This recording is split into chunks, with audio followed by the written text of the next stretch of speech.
Hello, fourth grade, and welcome to lesson 3-5. We're going to be working with even more area models and partial products as we multiply. So a lot of this is going to look very similar to our previous lesson. The only difference is we're going to be reviewing some of our properties and strategies that we use. So we're going to go over the commutative property of multiplication one more time. We're also going to go over compensation and do several examples of each.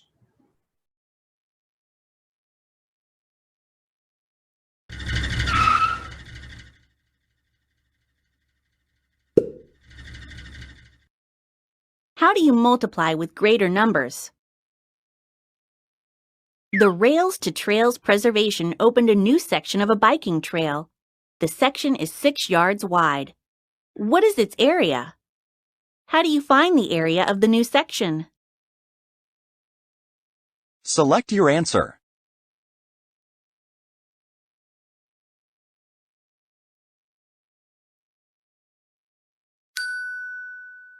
Calculate 6 times 1,842. 6 times 1,842 is about 6 times 2,000 equals 12,000.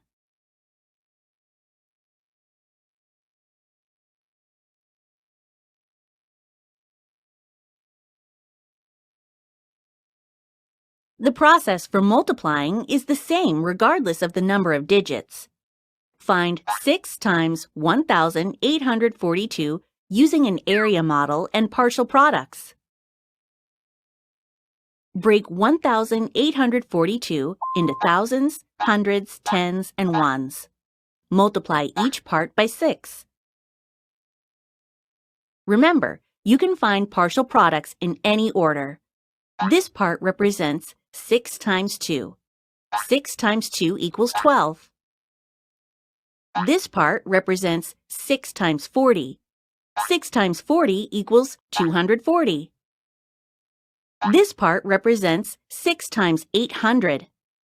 6 times 800 equals 4,800. This part represents 6 times 1,000. 6 times 1,000 equals 6,000. Add the partial products. The new section is 11,052 square yards.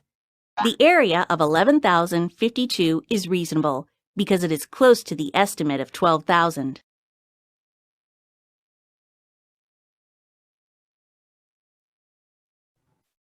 Okay, so what you saw them do here initially when they rounded 1842 to 2000 was they used compensation.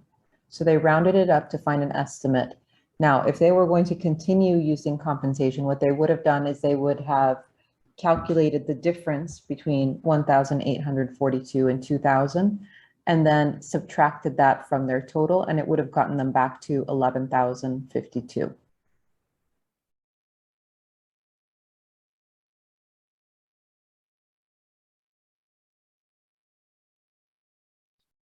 Okay, for this question, it says, how is the process of using partial products to find the final product the same for each of these calculations? How is it different? So for these calculations, you can see that the first one is 34 times 5. The second one is 234 times 5. And the last one is 1,234 times 5. So if I were to do these steps, some of them will look very different. So if I did 34 times 5, that's going to be the same thing as me saying 30 times 5 plus 4 times 5, which is going to equal 30 times 5. I know 3 times 5 is 15, and since that's times a group of 10, so 3 tens, that's going to be 150 plus 4 times 5 is 20. So that's going to equal 170. Now, for the next one, 234 times 5, we're going to do a lot of similar steps. The only additional step is we're going to do 200 times 5 plus what we already did up here.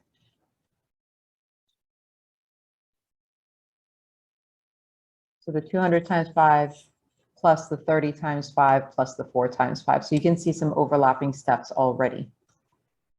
Now, the only difference we've got here is 200 times 5. 2 times 5 is 10. So 10 plus 2 zeros on the end of it, that's 1,000. Plus 150, because we already did that calculation, plus 20. All of that is going to equal 1,170. Now this next calculation, 1,234 times 5, is going to follow the same pattern, except now we have 1,000 times 5 plus everything we saw up here. So 1,000 times 5 plus 200 times 5 plus 30 times 5 plus 4 times 5.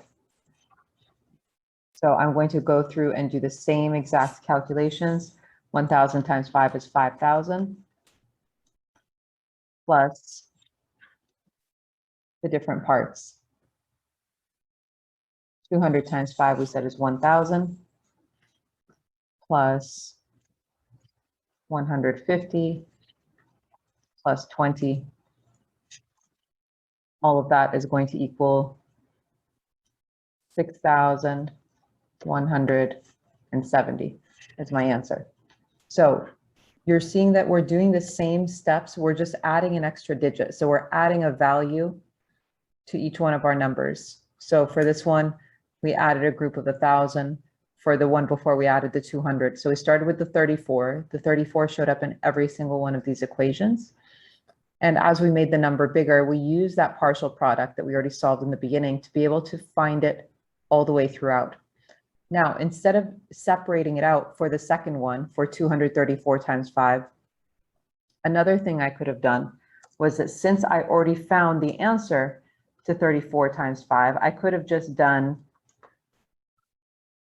200 times 5 plus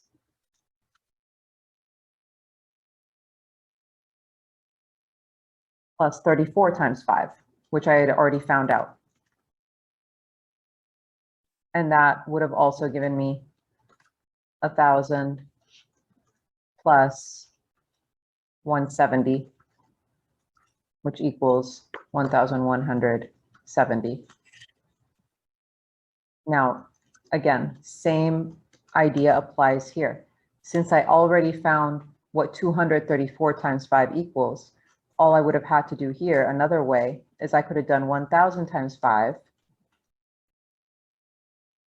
plus 234 times 5, since I already solved that. And I would see that I had 6,000 plus 1,170, which would have given me my answer of 6,170. Sorry, that was a 5. 1,000 times 5 is 5,000 plus 1,170 is 6,170. So I could have used my partial products from the previous answers and skipped this in-between step. So I could have taken all of this out and done just this portion. Same with the one below it. So instead of separating it out into those individual problems, since I already found the solution to part of the answer in the previous problem, I can just use that to solve the rest of it. Now let's go ahead and take a look at our notes and then jump into our guided practice. So for our notes on area models, more area models and partial products, we're going to talk. So for our notes for lesson 3-5, we're going to remember that an area model can show you a multiplication the same way or similarly to how an array can show you a multiplication. So we're going to use our area models to work with larger numbers to find the product of those factors. So an example that I have for you here is if I have the number 6 times 1,205, I'm going to draw out my area model. So 6 is this side, and then 1,205 goes across the top. So 1,000 is this part, 200, and then 5. I broke it up into its individual place values. Now, I'm going to find the product of those individual sections. These are going to be my partial products. Remember, partial products are part of the answer to a multiplication problem. So 6 times 1,000 for this section is 6,000. 6 times 200 for this section is 1,200 because I know 6 times 2 is 12, and then I add my zeros. And then 6 times 5 is 30. I add my partial products to find that my total area and the answer to my multiplication problem on top, 6,000 plus 1,200 plus 30 is 7,230. Now for our first guided practice question, it asks us to use partial products to find the answer using this area model as well. So they asked us what is being shown in this area model, what equation is being shown. So I know this side is 4, and they split up this side into 1,000 and 405. So I can add those together, 1,000 plus 400 plus 5 equals 1,405. And then I can start to do my math. So I need to find out what the product of 4 and 1,405 is equal to. So 4 times 1,000 is 4,000. 4 times 400 is 1,600 because 4 times 4 is 16 plus those 2 zeros. And then 4 times 5 for that last section is 20. When I add those together, 4,000 plus 1,600 plus 20 gave me 5,620. Now for the second guided practice question, it says use partial products and an area model to solve this next question. So I drew it out for you over here. 5 times 1,117. Now, we know that one side is 5. Then over here, they broke it up into 1,000 and then 100 and then the 17. I could have broken it up into 10 and 7, which is what they did originally in the book. I just put them together for now. So using my stacking method, I can multiply 5 times 7 is 35, put my 5, carry the 3. 5 times 1 is 5, plus 3 more is 8. 5 times 1 is 5, and then 5 times another 1 is 5.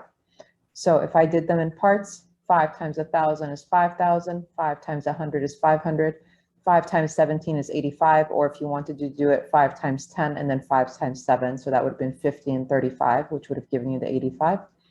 When you add them together, you find out that you found the same answer for both problems. This is the end of the guided practice for this lesson, fourth grade.